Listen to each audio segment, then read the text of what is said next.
हमारा वजीर आजम जाता है तो उसको कोई मामूली कोई ब्यूरोक्रेट लेने के लिए आ जाता है, और मोदी साहब जब जाते हैं तो उसको हवा में ही उसके साथ जो है जिस तरीके से प्रोटोकॉल मिलता है वो दुनिया में कई किसी को और नहीं मिला है।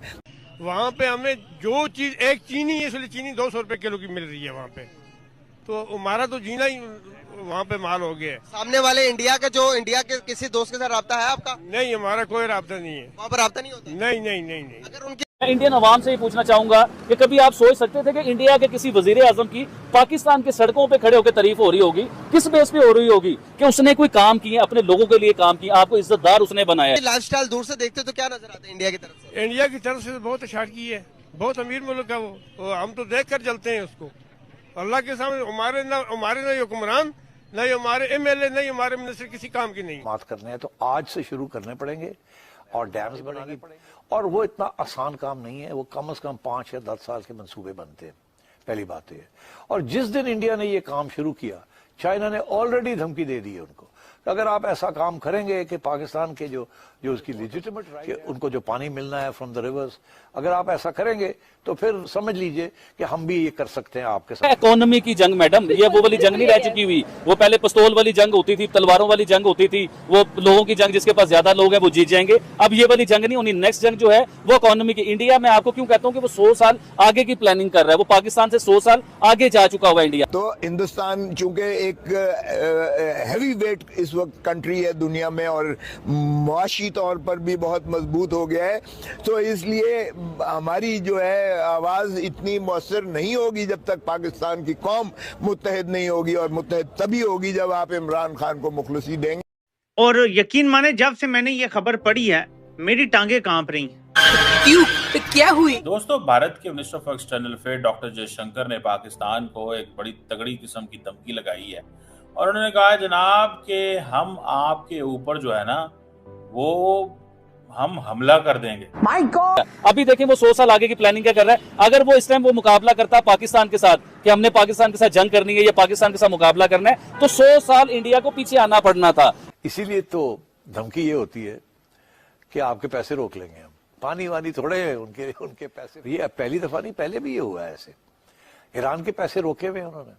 अभी तक ईरान के जो पैसे वेस्टर्न बैंक्स में थे वो अमेरिका ने रोक दिए, उनमें से बहुत से पैसे देने नहीं दिए। तो दोस्तों, भारत और पाकिस्तान की लड़ाई के बाद पाकिस्तान की हालत और ज्यादा खराब होती जा रही है। इतना ज्यादा भारत ने पाकिस्तान का नुकसान कर दिया है कि बताया ये जा रहा है कि पाकिस्तान में महंगाई काफी ज्यादा बढ़ गई है, और जो आटे की कीमतें हैं वो 400 रुपए पहुंच चुकी हैं, जो कि अब आम जनता के ऊपर काफी भारी पड़ रही हैं। और जिस तरह से भारत ने टारगेट किया है पाकिस्तान के एयर बेसेस को, बहुत ज्यादा नुकसान पहुंचा है पाकिस्तान के एयर बेसेस को, और ये बात पाकिस्तान को पता है कि उसका कितना नुकसान हुआ है। भले ही उसने दुनिया को ना बताया हो कि पाकिस्तान का कितना नुकसान हुआ है, लेकिन उसकी अर्थव्यवस्था पर इसका असर दिख रहा है। और पाकिस्तान के लोग अब जो बहुत ज्यादा गरीब हैं, उनके भूखे मरने का टाइम आ चुका है। यही वजह है कि अब पाकिस्तान की आर्मी और जो पाकिस्तान की सरकार है वो पब्लिक को कंट्रोल करने में असमर्थ होती जा रही है। इसीलिए तो धमकी ये होती है कि आपके पैसे रोक लेंगे हम। पानी वानी थोड़े हैं उनके पैसे। ये पहली दफा नहीं, पहले भी ये हुआ है ऐसे। ईरान के पैसे रोके हुए उन्होंने। अभी तक ईरान के जो पैसे वेस्टर्न बैंक्स में थे वो अमेरिका ने रोक दिए, उनमें से बहुत से पैसे देने नहीं दिए। तो ये पैसे तो वहां उनके पास पड़े होते हैं, वहीं इन्वेस्टमेंट्स होती हैं, वहीं रिटर्न होती है।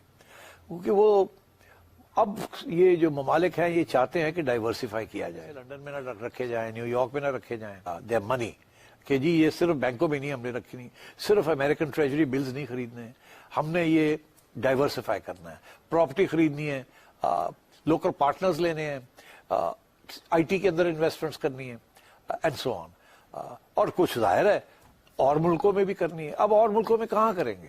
कौन से मुल्क हैं जहां रिटर्न भी मिलती है, पॉलिटिकल स्टेबिलिटी भी होती है? पाकिस्तान में तो पॉलिटिकल स्टेबिलिटी नहीं है। पाकिस्तान के अंदर जिस तरीके से पॉलिसीज चेंज होती रही हैं, तो अब इंडिया के साथ ये जो सारे जो मुआहदे हो रहे हैं, this is because they think India is a stable country. अगर ये वॉर वाली हिस्टीरिया इंडिया में चल पड़ा तो यहाँ भी लोग फिर इन्वेस्ट करना छोड़ देंगे। वो कहेंगे यार इंडिया का भी कोई पता नहीं, जब कोई न्यूक्लियर वॉर हो जाती है तो हमारे तो पैसे उड़ जाएंगे। तो अब इसीलिए मैं समझता हूँ कि इंडिया के लिए ये जो नया माहौल बना रहा है Narendra Modi, it is not good for India. उसने इंडिया को ठीक ठाक खड़का दिया कि भाई आप क्या कर रहे हैं, and now they will have to rethink all this. और मैं आपको बताऊं, इंडिया का जो कॉर्पोरेट सेक्टर है ना, वो भी अब नरेंद्र मोदी को कहेगा यार बस कर, फर्क पड़ रहा है, जो इन्वेस्टमेंट आनी थी रुक गई है, ये थ्रेट ऑफ वॉर जो है is as bad as war itself. बाकी ऐसा कुछ नहीं मिलता है इंडिया का हर मार्केट में, बल्कि उनका अलग अलग मार्केट है। तो ये हम चांसेस क्यों मिस किए हैं माजी में। और तीसरा, नवाज शरीफ जो भी खामोश है, वाइफ जो पूरा सियासत खेलती थी, क्योंकि उनके वाइफ के जाने के बाद वो खामोश हो गया। तो आपको नहीं लगता है कि इनका वाइफ ही थी जो इनको पूरा बात समझाती थी और पूरा वो आगे करता था। पहला लास्ट क्वेश्चन फर्स्ट, वो आसान है। देखिए मियाँ साहब की पार्टनर तो थी वो, और उनको जाहिर है घर में एडवाइस तो मिलती है, हर मर्द को उसकी अहलिया की एडवाइस तो होती है जैसी भी हो। और कुलसूम भाजी जो थी वो भी एडवाइस तो देती थी मियाँ साहब। मतलब नहीं है कि वो ही चलाती थी मियाँ साहब को, मियाँ साहब वो अपने आप को खुद ही चलाते हैं, वो ऐसी कोई बात नहीं है। मरियम भी मियाँ साहब को एडवाइस देती रही है जब ये प्राइम मिनिस्टर थे। ऐसे ईरान के पैसे रोके हुए उन्होंने, जो पैसे वेस्टर्न बैंक्स में थे वो अमेरिका ने रोक दिए उनमें से। अगर आपने कोई पार्टनरशिप्स की हैं किसी प्राइवेट सेक्टर के अंदर, तो वो आपको जो कमर्शियल लॉ है वो आपको प्रोटेक्ट करता है। तो इसीलिए they are diversifying their money, कि जी ये सिर्फ बैंकों में नहीं हमने रखी, नहीं सिर्फ अमेरिकन ट्रेजरी बिल्स नहीं खरीदने हैं, हमने ये डाइवर्सिफाई करना है, प्रॉपर्टी खरीदनी है, लोकल पार्टनर्स लेने हैं, आईटी के अंदर इन्वेस्टमेंट्स करनी है, एंड सो ऑन। और कुछ जाहिर है और मुल्कों में भी करनी है। अब और मुल्कों में कहाँ करेंगे, कौन से मुल्क हैं जहां रिटर्न भी मिलती है, पॉलिटिकल स्टेबिलिटी भी होती है।